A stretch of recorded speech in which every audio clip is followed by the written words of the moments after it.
Good evening, everyone. My name is Mickey Munley, and it's my pleasure to welcome you to tonight's Cornell College Annual All-Call with alumni and the president. To ask questions tonight, which really drives the program, you need to just press *3 on your phone. It's like raising your hand. It gets you in a queue, lets us know that you have a question, and we'd like to get to as many of you as possible. So *3 at any point during the call. But really, we can't get started without first introducing the president, Jonathan Brand. Jonathan, it's 10 years now. The show and the floor is yours. Go ahead. Thanks, Mickey, and thanks, everyone. It is a thrill to be on the phone with all of you. It won't surprise you when I say this. I'm in a room with 6 other people, 5 other people, 6 of us. I don't think that's been the case for 14 months now. So what can I tell you? We want to get to your questions, so I'm going to keep my remarks really short, and then I'm going to introduce a really important guest that we have this evening, another Cornellian. So what a year we've had, right? Could any update not begin and end with something about COVID? And what I could say is, in a world with COVID, I think, at least so far, with 2 weeks left to go before the end of the academic year, we have had the year has gone about as well as I think anyone could have expected. Right now, we are carrying a 0% student positivity rate. And that's incredible, and we're moving towards the end, and we've even relaxed some of the protocols on campus because, frankly, the sacrifices that our students and faculty and staff have made has really converted into a measurable difference on campus. The theme about sacrifices, you're going to hear it this evening. You cannot imagine what everyone has had to do to ensure that we could welcome all of our students back from the beginning of the academic year. And while many schools were struggling with whether to open campus or close campus, that wasn't the question we were asking at Cornell College. The question we were asking was, what do we have to do to make sure that we can invite all of our students back on campus? And 2, for those students who are not ready to come back to campus, what do we have to do what can we do to accommodate them? And that's guided us this year, and it has worked out beautifully. I will say, and I think that some of the success of this year and the hard work of the last 10-plus years is coming together and making what appears to be quite a dramatic difference in our fall enrollment outlook. One, our retention numbers are looking stronger this year than last year at this time, and our deposits, May 1 is the National Signing Day, so we really will have a better sense in just a couple days, but we are up significantly, and I mean significantly. The national average is hovering for liberal arts colleges, hovering around 14-15%. We're more than 3 times ahead of that right now. And this is really important for us because, as you've probably read and heard me say in the past, with a demographic cliff coming in 5 years, where we will have roughly 10 to 15% fewer high school graduates, it is really important for colleges and universities to be positioned now with the right academic program, the right culture, the right facilities to weather what's going to be a difficult period for many schools, but not for us. The last thing I'll say before I turn it over to someone else, we're in the process right now of working on our next 2 facilities projects. One is we are renovating College Hall, soon to be McLennan College Hall. It's a restoration of our second oldest building. Started March 29th, going to be done July 29th in time for the next academic year. It is going to be beautiful. And when you have 1/3 of your faculty working in that building and it hasn't had air conditioning ever, it's going to make a huge difference for our students, faculty, and staff who work there and live there in some level. And, of course, the Athletic and Wellness Facility, the Richard and Norma Athletic and Wellness Center is right now undergoing a renovation. Will be done in 17 months. A spectacular $19.5 million project, which is for our student athletes. It's for all of our students. The wellness, the fitness spaces, the group exercise spaces, the locker rooms, all there. All going to be beautiful. If you go online, you can see images. So with that, I'm going to turn it over to our fearless provost and chief academic officer, also a Cornell graduate, married to a Cornell graduate, parents who are both Cornell graduates. You won't find anybody more Cornell than Ilene Crawford. So with that, I'd like to ask Ilene to take the floor. Thanks so much, Jonathan, for that kind welcome. It's good to be on the call with everybody tonight. So I am Ilene Crawford. This is just about the 10-month mark. May 1st will be 10 months in the saddle as Provost and Vice President for Academic and Student Affairs at Cornell. It has been a year like no other, as you might imagine, but I am so happy to be here back on the Hilltop. I am a graduate of the class of 1992, and to come back to the Hilltop with my husband, Robert McGuire, also class of 1992, has been terrific. On the call tonight, I think, are my parents, Jack Crawford, class of 1969, and Nancy Charleston Crawford, also class of 1969. So it is a Cornell family. We're very, very happy to be back in Mount Vernon. Proud of our success this year. You heard Jonathan say our faculty have worked incredibly hard. Our staff have worked incredibly hard to support our students. Our students have worked incredibly hard. I was in Thomas Commons today meeting students planning to graduate in a few weeks, making sure that we pronounce their names correctly as they sail across the stage at commencement, so they are positioned to graduate and head out into the world. And coming back to the Hilltop, things are very much the same, but also very different in some ways. Funny story, I came down to the Scott Alumni House tonight to see my old room. It used to be Rood House, so I was excited to see my old room, but that portion of the building has actually been removed. So no trip down memory lane for me there, but all kinds of things about Rood were the same. And so that's been a little bit of the experience the entire year. Some things a little bit different, lots of things the same, including terrific faculty, students, and staff. So with that, I think that we want to get it turned over to questions so we can get hearing from you and what's on your mind. Excellent. Thank you so much, Ilene. So questions, again, if you've just joined us, if you have a question either for Ilene or Jonathan, please just press *3 on your phone. It's like raising your hand, sort of in a high-tech, low-tech way. It gets you in a queue, but you won't interrupt us, and then we'll get you in that queue and get to as many live questions as we can. So it turns out we already have somebody in the queue from Duluth, Georgia. So John from Duluth, Georgia, you're on live with President Brand. Go ahead with your question, please.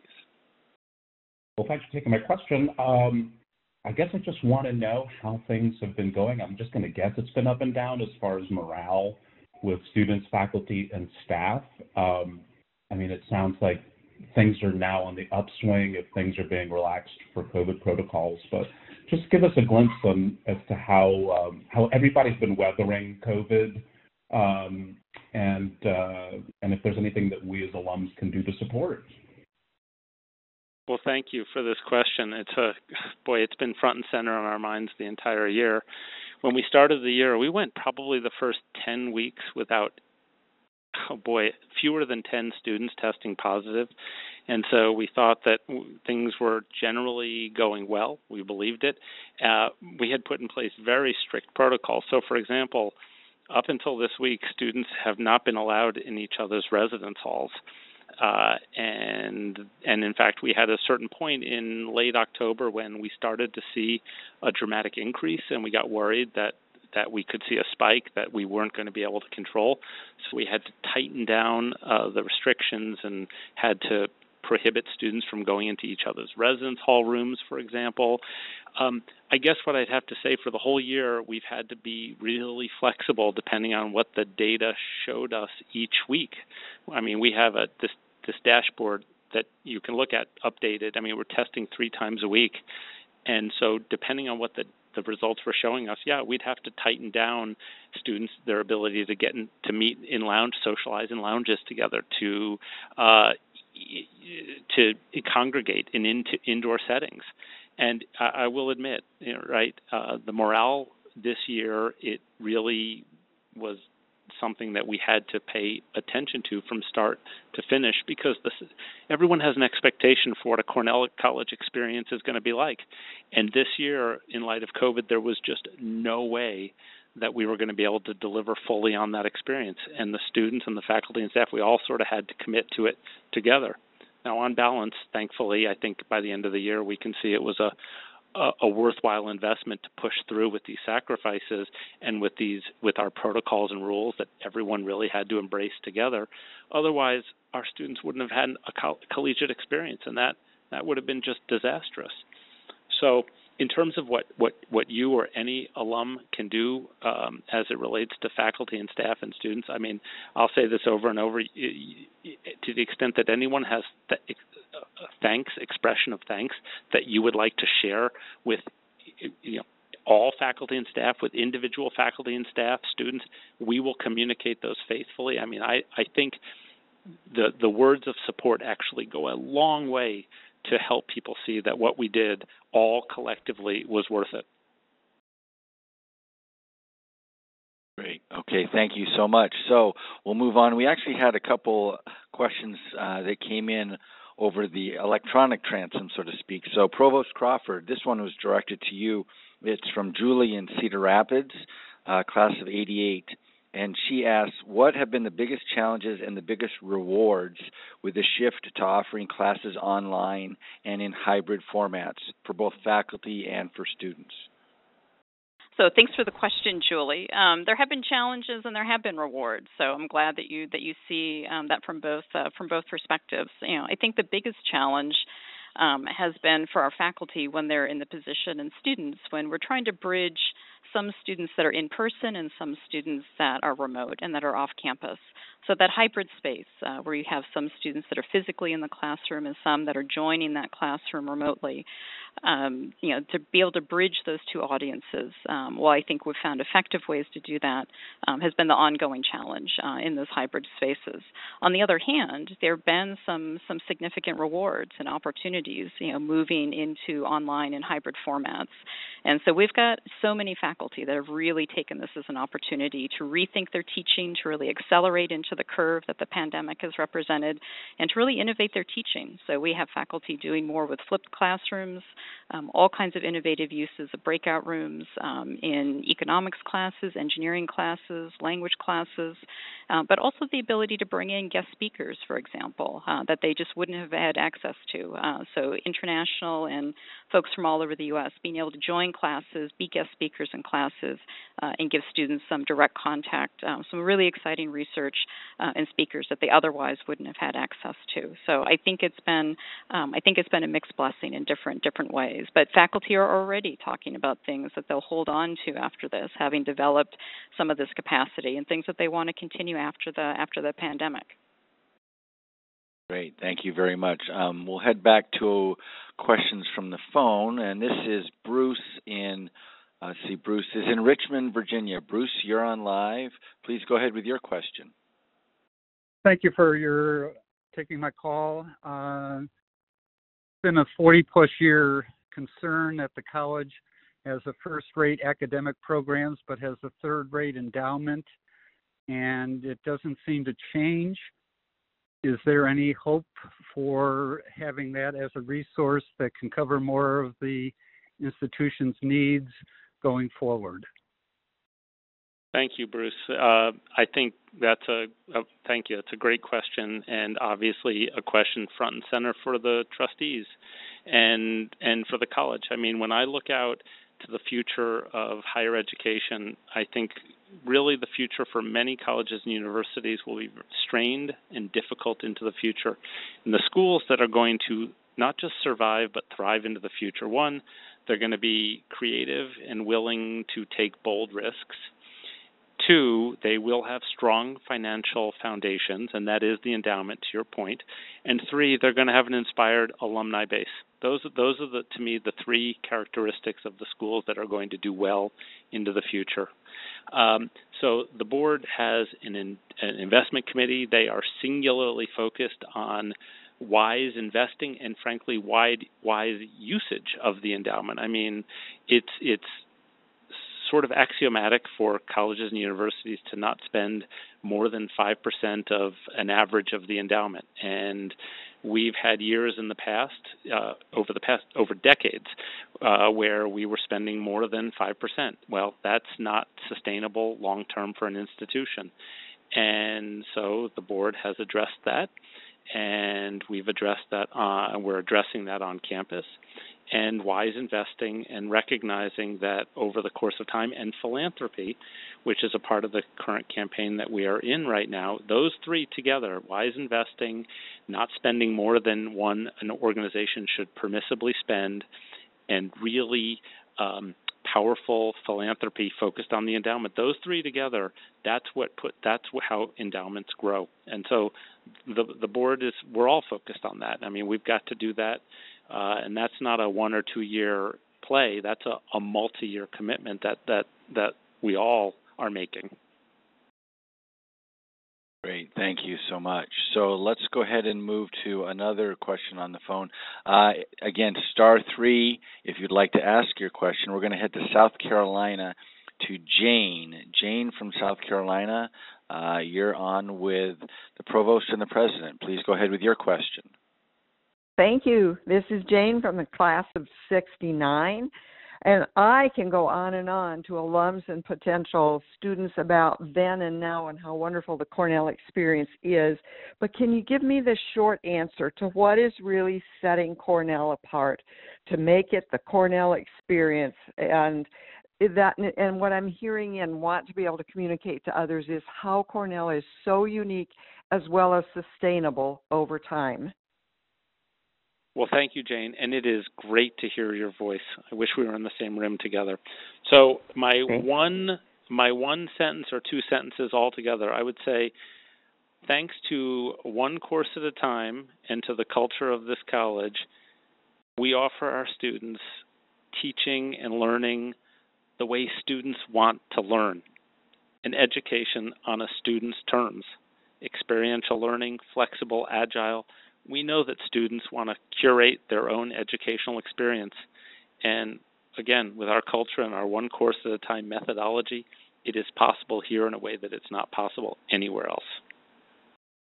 Jane, I would echo that. I would also say that, there is nothing like the one course at a time model, and with its immersiveness that better replicates what real life working conditions are. So in terms of preparing students for everything that comes after their Cornell experience, we're really positioning them to be successful in that way. Great, that's awesome. Thanks so much. And let's head out west now. Let's go to Justin in Denver. Justin, you're on live. Please go ahead with your question. Mr. President, good evening. How are you? Doing well. Hey, here's my question. You talk about going from survive to thrive. I think about virtual classes, and I'm curious how you see that playing into Cornell and one course at a time in the future. Yeah, wow, Justin. This is an incredible question, and I do think that this is, if there are any elements of COVID that I would characterize as silver linings, I think that any hesitation that we have had in higher ed to embrace technology, I think we've blown right past it at this point. So I think technology and how it relates to the in-person experience, it's here to stay.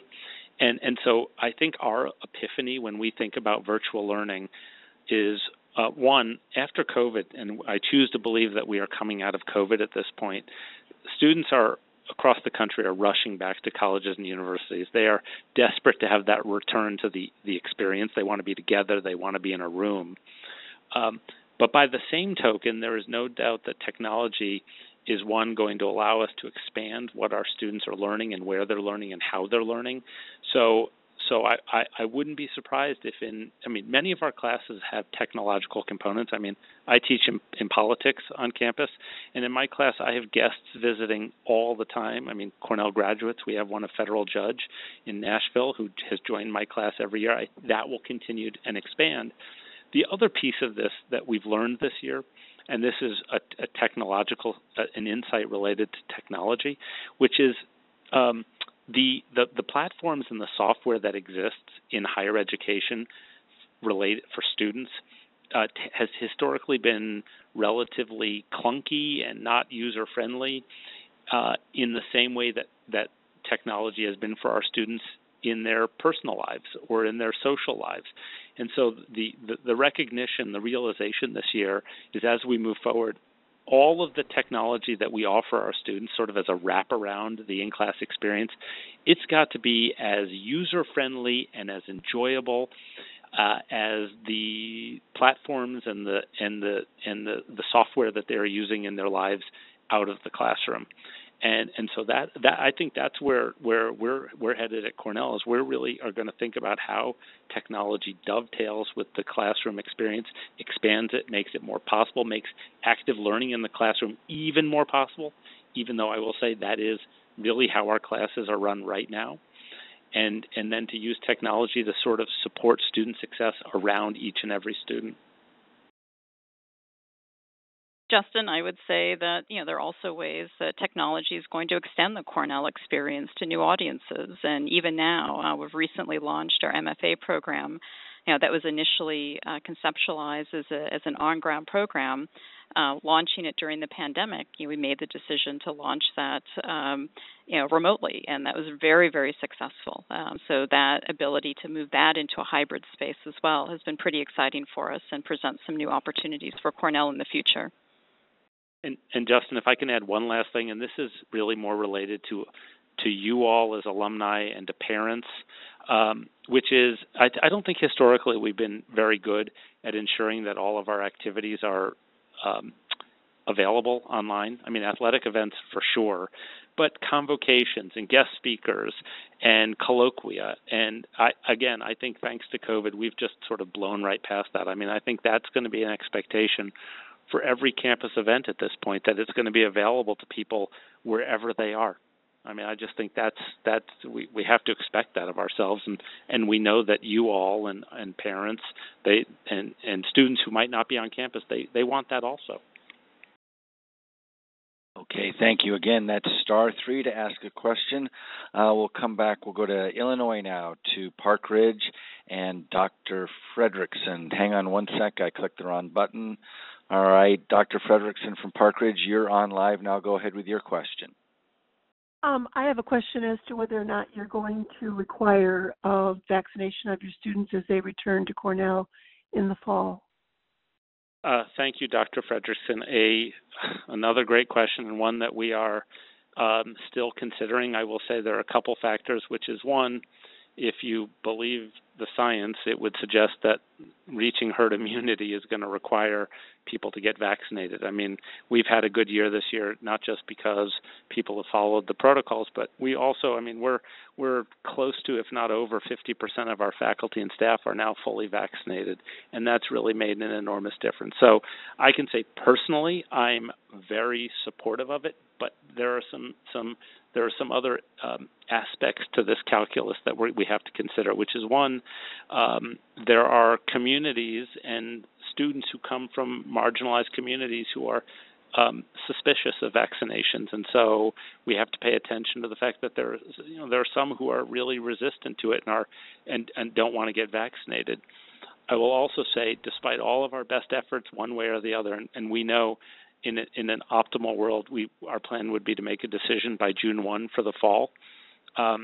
Right now, the Iowa legislature is entertaining a bill that actually would prohibit us from requiring any students to be vaccinated. So if that passes, and many people, as far as I can tell, are petitioning and speaking up in opposition, but I think it stands a reasonable chance of passing, in which case, no matter what we want to do, we won't have a choice. Our hands will be tied.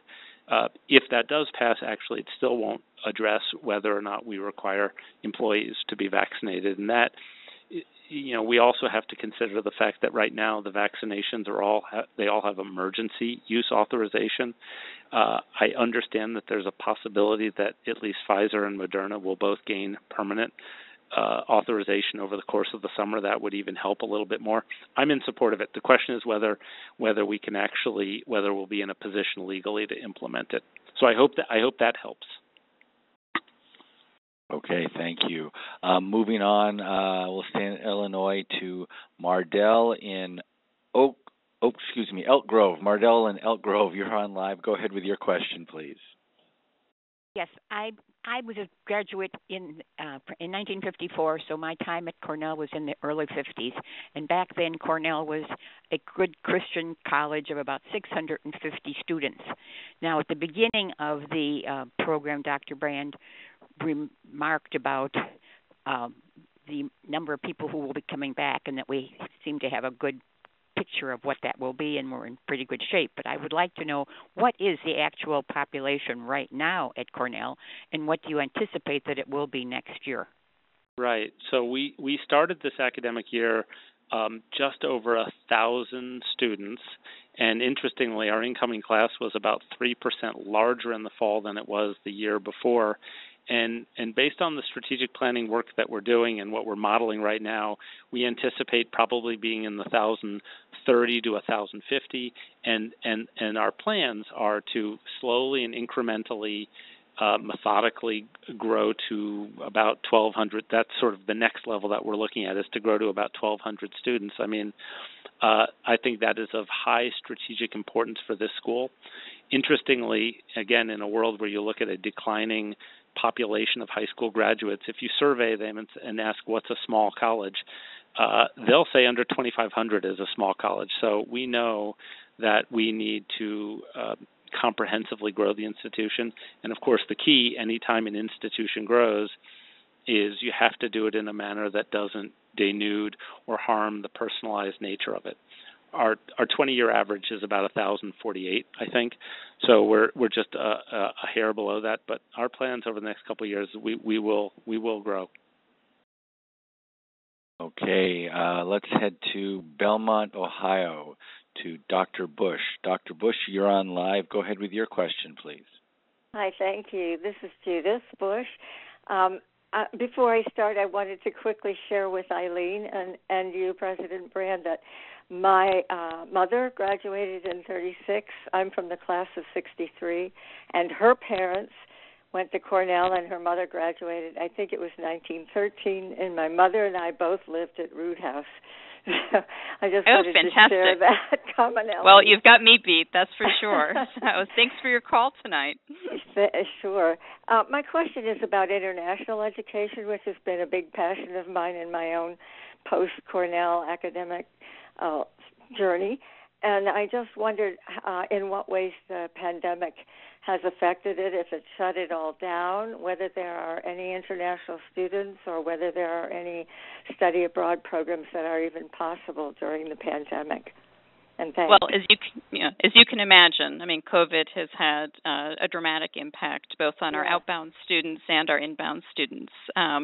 So outbound this year, we haven't had study abroad programs, but we do plan to offer those again next year.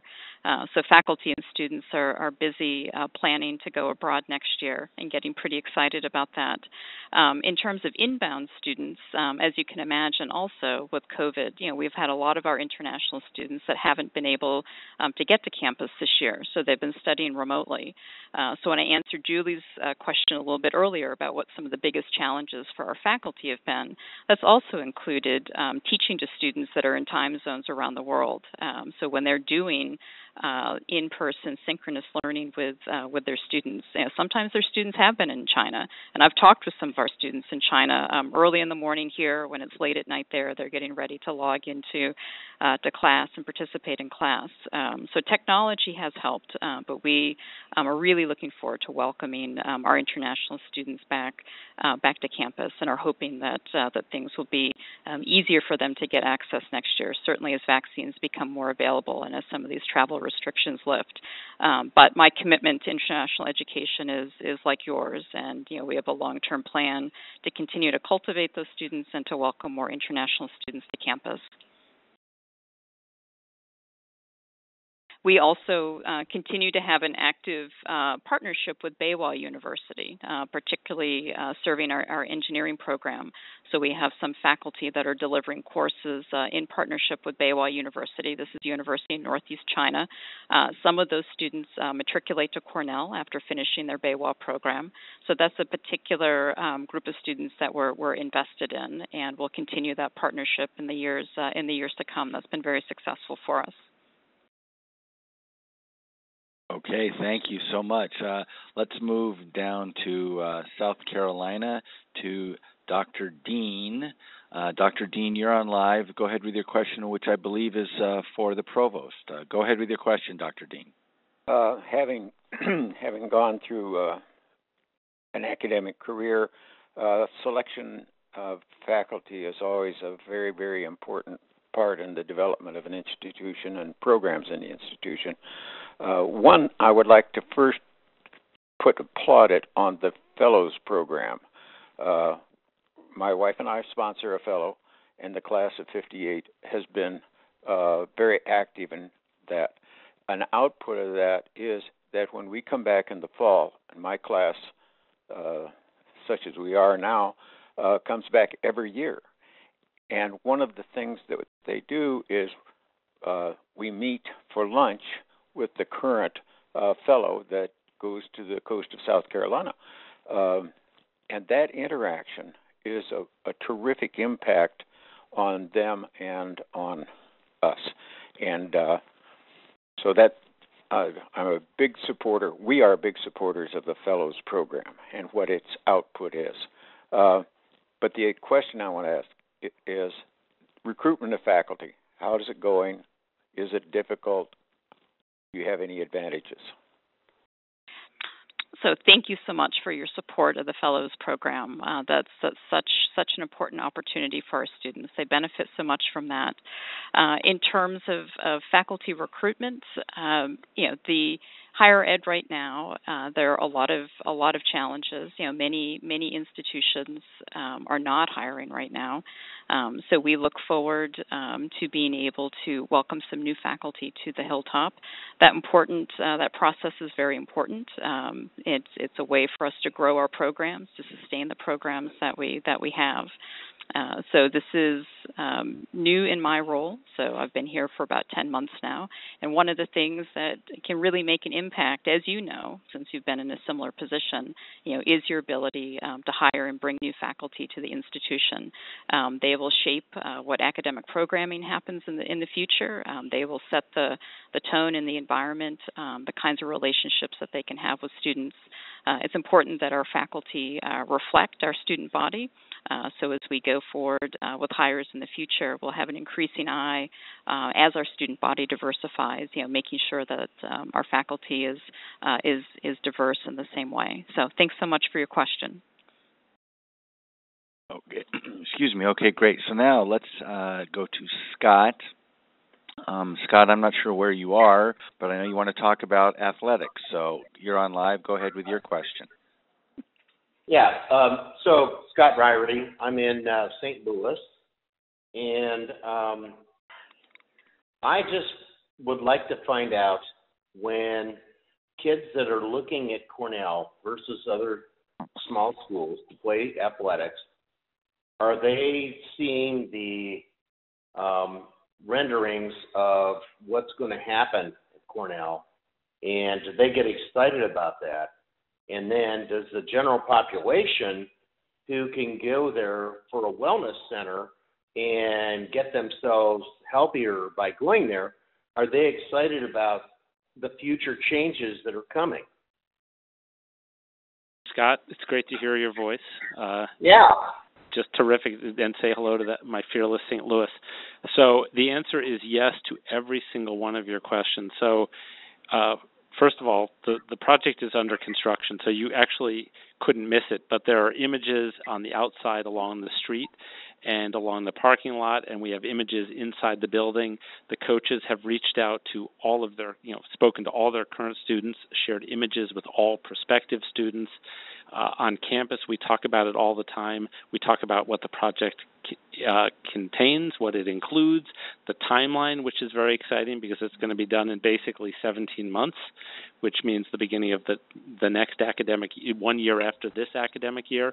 So, when we're talking to prospective students, prospective student athletes, prospective students, we of course lead with the culture of excellence. If we're talking about athletics, we talk about the culture first, the student focus, and the culture of excellence.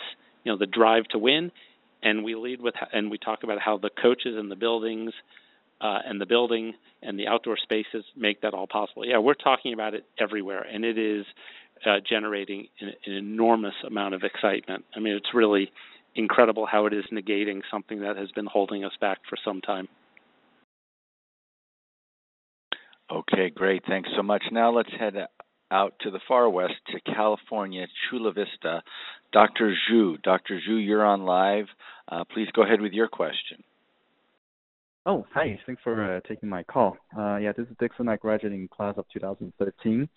And noticed that since I graduated, college started to offer more career-oriented degree programs such as nursing or engineering. Just wondering, do you guys see like a positive impact on like student body enrollment interest from prospective students in these programs? And is there like a plan for the college to offer similar degree tracks in the future? Oh, thanks for your question. You're right. The engineering program is a great example of some of our new program offerings that are really popular with students. That program was just recently accredited by ABET, so we're very, very proud of that. Just one of a few handful of programs in Iowa with that accreditation. We think that we have something very special to offer to be able to do an engineering program in an intentionally liberal arts environment, where students get to do engineering in a very interdisciplinary way and get to think about the ethics of some of the decisions that they're making in that field. So we see interest in more types of professional programs like that. So we're looking at what our new program offerings might be. We have some things under consideration. For example, data science is a very exciting, very evolving field right now. Things like that also within a liberal arts environment create a really special experience for students where they can have that immersive interdisciplinary experience and really address something like digital science in a liberal arts context. So we're taking a careful look at what some of the skills our faculty have and some of the interests they have and how that aligns with where we see student needs and interests are going, and we'll continue to evolve and refresh our program offerings accordingly. But the engineering program is a great example of that. Thanks for your question. Okay, so let's go over to John in Las Vegas. John in Las Vegas, you're live. Please go ahead with your question. Good evening, Dr. Brand. It's nice to speak with you again. Great to hear your voice, John. Yes. My question, Dr. Brand, has to do with perhaps some residual or additional benefits that the pandemic has created in the line of online learning. Has the college considered offering online courses to students or alumni as a way of expanding the enrollment without really burdening the facility? So, John, that is a great question. The high-level answer is yes, but I'm going to turn it over to our fearless provost, Ilene Crawford, because I think she'll be able to give you an even more textured answer. So Thank you, Doctor. Yep, John. No, I'm happy to take that question. So interestingly, with our incoming students, current students, this year we've had approximately 15% of our students studying remotely. So they've been able to be off campus and still access their Cornell classes and have their Cornell experience in that way. Going forward, we're not seeing as much of an interest in online classes. So there will be a handful of 100% online courses that we do offer next year. And in some ways, that's an opportunity for faculty that are remote to us to be able to bring them to campus in ways that we otherwise wouldn't be able to meet some student needs, but really open to that idea going forward. And certainly, as I said to one of our earlier callers, all kinds of components of individual classes will also continue to make use of some of those online capacities that we've developed. And I think the MFA program, again, is a great example of a hybrid model of learning, where students will be doing some online classes for sure, and then some in-person experiences with their residencies on campus. So I think it's really important that we continue to explore those opportunities and to recognize that one way that we can really extend the Cornell experience is through online learning and seeing opportunities that we have to do so. Okay, great. So now let's come back to Minnesota, to Sue in Edina. Sue, you're on live. Please go ahead with your question. Okay, thank you. I with the president speaking tonight, and one of the topics will be free junior college. I am wondering how Cornell is going to position itself to attract people to a four-year college.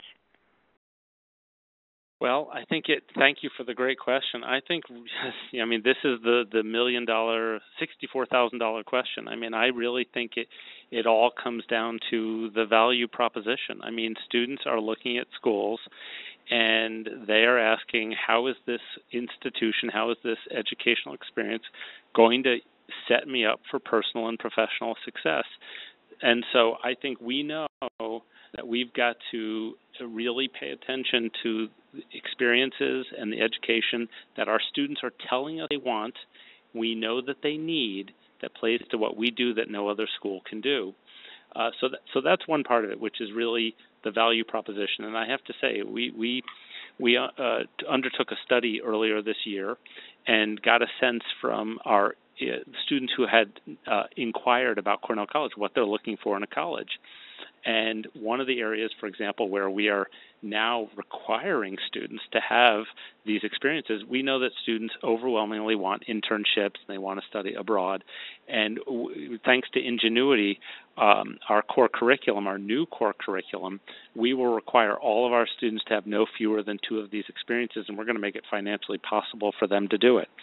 So the value proposition is one part of this. There's one other part of this that I think is really important, which is if you ask a student, another area that students and families think about, it's debt. It's how much in debt am I going to be at the end of my 4 years, and that ties in directly to the value proposition. So the other part of this that we're working on is developing some programs where we can say to students, we will ensure that at the end of your 4 years, you will graduate with no more than, you pick the number. The national average right now is about $30,000 in student debt at the end of 4 years.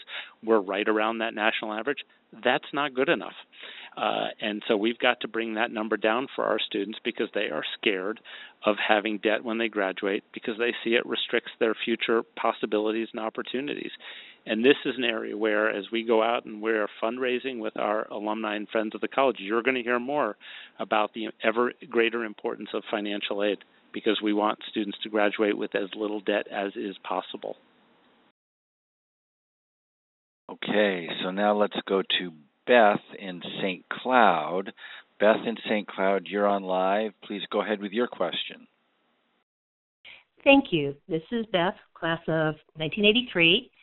And first of all, I would like to say congratulations on so many positive things I'm hearing tonight. It's just so exciting to hear all the things that Cornell has been doing to deal with this incredibly difficult situation. One group that I think especially deserves some kudos would be the admissions staff because this has got to have been a recruiting year like no other, with no on-sites and so forth, so much of what's important in having students connect with Cornell. With that said, I'm wondering what you can tell us about the characteristics of the incoming class for this fall, a little bit about them. So what I know about our current incoming class, well, first of all, it is compared to the last 15 years plus, it is a large class that we are attracting this year. That's the first thing. Based on at least the funnel, the enrollment funnel that I saw this morning, we're looking at a gender mix of about 50-50, which is good. It looked to me as of this morning that 27% of our students are students of color. That's good. The academic qualifications of this class are very similar to past years, and even Ilene, as I say this, she's looking at me and she's pointing like, no, they're even a little higher. So that's good. So every school wants to attract an academically qualified and diverse student body. And at the moment, and a healthy, a goodly number of students. And based on everything we're seeing right now, that's exactly what we're attracted and seeing in our funnel. And the only other thing that I will add, Beth, in my answer is students who come to Cornell, one of the great elements and aspects about Cornell students, they know why they're here. Like, they literally see themselves on this campus. And so the number of students whom I'm meeting, prospective students, deposited students who are excited about being here, you can feel that energy. So I also would say qualitatively, it's a very engaged class that we're attracting right now. They're excited for college next year. No surprise. Yeah, I would echo all of that. I would also say that we had an event for accepted students on campus just a couple Saturdays ago. It was a beautiful day. So we had many out of 99 prospective students, accepted students that had RSVP'd. We had over 90 of them show up with their families. So we were able to welcome them. They were able to get some socially distanced but face-to-face time with faculty members, be able to look at campus, and it was just a great day of energy for the campus to really see their engagement.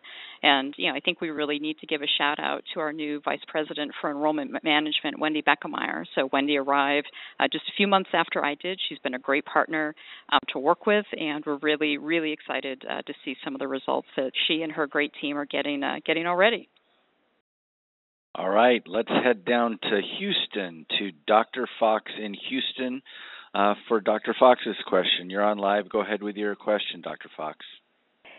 Hi, Jonathan. If you remember me, I'm a very old lady. I was the X class of 47. I'm still here. And I wanted to hear I didn't hear anything much about the arts.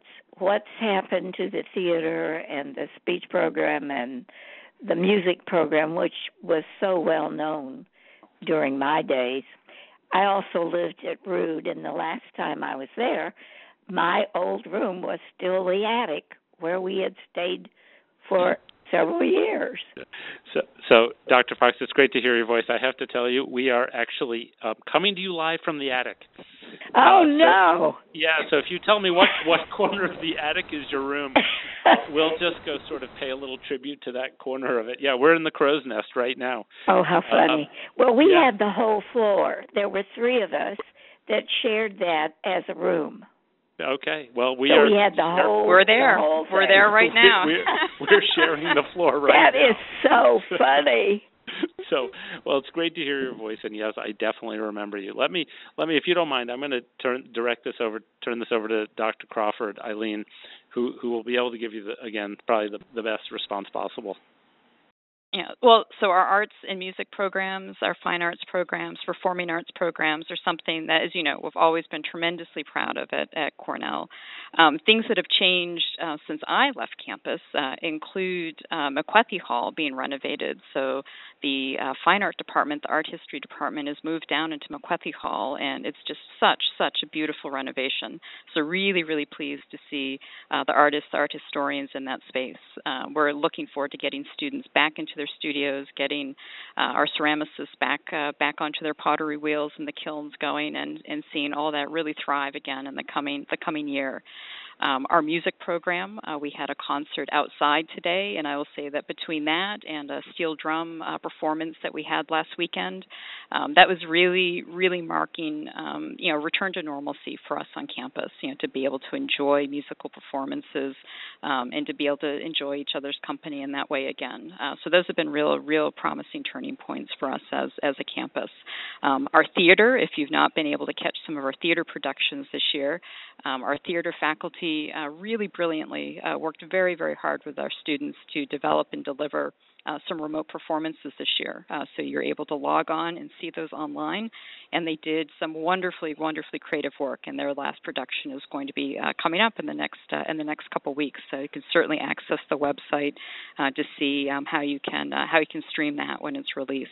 But just truly, truly innovative work that they've done. And tip of the hat to all of those faculty who really, really had to adapt to COVID conditions in order to keep playing music, making art, and performing and creating great theater for us. Okay, let's head to Paul. I'm not sure where you are, Paul, but you're Paul in the 757 area code. You're on live. Please go ahead with your question. Yes, good evening. Thank you for taking my call. I'm in Virginia. I'm a class of 83, my brother of 82, and many of my friends, of course, like all of us have a lot of Cornell friends. And my mother is class of 55. Anyways, my thought tonight, and I don't really know, I was also adjunct professor in 06 and 08, and I haven't been back on campus in a while. We hear so many negative things about the climate on campuses across the country in terms of diversity of thought and opinion. My experience at Cornell was wonderfully diverse, and I felt quite comfortable.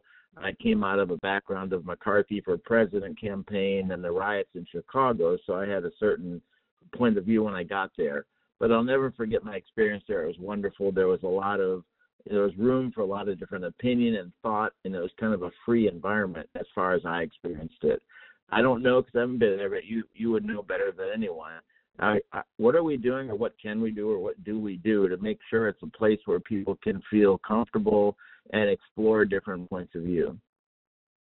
Well, thank you. It's a great question, and it's one that we think about all the time, because if we're not an institution where students and faculty and staff can courageously share their thoughts and agree to disagree, or disagree and try to convince each other of the rightfulness or the legitimacy of their positions, then we're probably not the academic institution that we aspire to be. I think this is one of those areas where, frankly, relying on data is the most important thing that we can do. So every 3 years, we do a student satisfaction inventory, and one of the questions that we ask our students is their perceptions about whether they are confronted with people, have an opportunity to interact and talk with people who share different viewpoints than their own. And overwhelmingly, each time that we've done this survey in the last at least 9 years, it has emerged as students saying, yes, this is an area where I feel like I am being exposed to viewpoints that are different than my own. So I would say, at least qualitatively, it's helpful, at least from our students, to hear that that's their perception and their feeling of their Cornell experience. Now, there is no doubt there is a tension in any institution because you want everyone to be able to share their thoughts across literally almost an infinite spectrum of ideas and views and viewpoints and political views. And we also want everyone on our campus to know that they have a place on this campus, that they belong on this campus. I mean, we're very student-centered. We want every single student to know and to feel like they belong here. And so just in how I've said that, you can see how there can be moments of conflict. And so we have a diversity and inclusion statement that places at the very top, prioritizes the freedom to express yourself broadly, expansively, and right behind it, we have an expectation that people will respect each other, and that they will interact with each other thoughtfully and generously. And so we do the best that we can to live those values. And again, I think what's important, Paul, more than anything, is our students are telling us that they feel that they're being exposed to viewpoints that are different from their own in and out of the classroom. And to me, that would sort of be, sort of the sine qua non of, in terms of an indicator. That to me would be the most important one. I would echo that, and I would say that the kind of work that our students do are also a great demonstration of that. We had a really special day on campus last Saturday. It was our symposium, so this is our one day a year where students showcase the academic work that they've accomplished throughout the year, and that really represented just a great diversity of work that students were undertaking, and it ranged from work that they had been doing internationally, to things that they've been doing locally. So we had one student, he's a double major, computer science and art history, that was able, because he's on the block plan, to go up to Minneapolis and to be able to observe and analyze some of the public art installations around the George Floyd Memorial, and just the perspective that he was able to bring back, the kind of analysis, and to turn that into an academic project, very moving, very and very engaging for the audience, and to be able to engage an audience of faculty and students and other parents that were able to participate in that event. So we think, that that's also good evidence, that students are getting the liberal arts experience that we want them to have, which includes engagement with multiple points of view. Okay, great. So let's head out to Colorado to Dr. Dungy. Dr. Dungy has a question that relate to weather. So Dr. Dungy, you're on live. Please go ahead with your question. Thank you for taking my call. I'm from the class of 64 and have so many memories of a beautiful campus. So I'm wondering if someone can explain what has happened as a result of the massive storm that you had coming through Iowa last summer, I think it was. August 10th, 2020. Oh, boy. Yes. And let me say, Dr. Dungy, it is great to hear your voice. And I don't know if you saw, I think there was a Facebook post today or yesterday honoring you. Yeah. No. So if you don't, if you go look on the Cornell College Facebook site, you'll see it. It's awesome. It made me smile. So yes, August 10th, 2020, a derecho, an inland hurricane, blew through town really with no advance warning. And we had sustained winds, they say, something north of 120 miles per hour. So I'll start with the good news. Nobody was hurt, and our buildings largely sustained exterior cosmetic damage.